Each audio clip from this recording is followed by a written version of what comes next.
For social studies, just some background on the content standards and the revisions.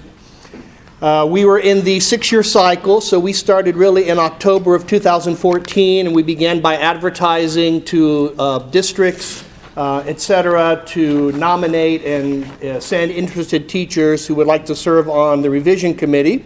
We put a committee of 12 together. These are teachers across Idaho, K-12. We met for 2 days in January, and we met for 2 days in April.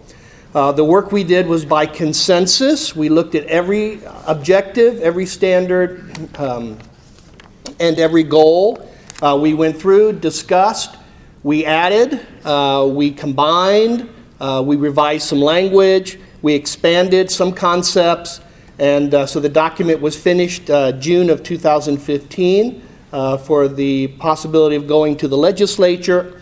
That didn't quite work out, so here we are with the negotiated rulemaking that you have an access to and can comment upon. You want me to die? Oh, do you want to again? Yeah. All right.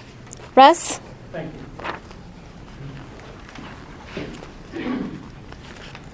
Thank you. So first, Peter, I think your group did a really terrific job with the changes to the social studies standards, and everything I read was an improvement to what was there.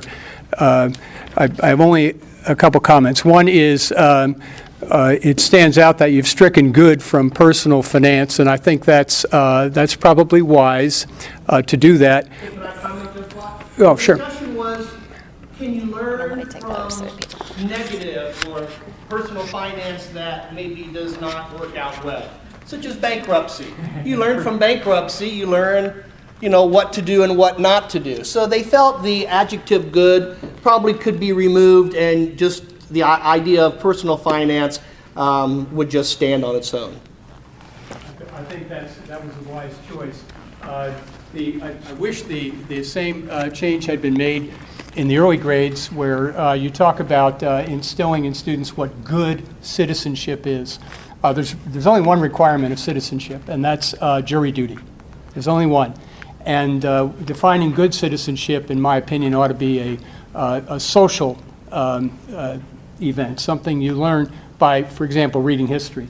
But that's a soft criticism. I think you've done a great job. My only substantive criticism, too, one is you ask in third grade that students identify characteristics of American Indians and other cultural groups in your community. I think that could be hazardous, generalizing about groups. Basques are stocky and great weightlifters and family-oriented. You see what I'm saying? So that's a soft criticism. And in fifth grade, where you say students will need to know the difference between state lands and federal lands, I've had this long discussion with my son-in-law, who works at the U.S. Attorney's Office, but is not from Idaho, in using the term public land. State-controlled public lands, federally controlled public lands, just as another soft criticism. Honestly, I think that's it. The job you did was fantastic. Thank you.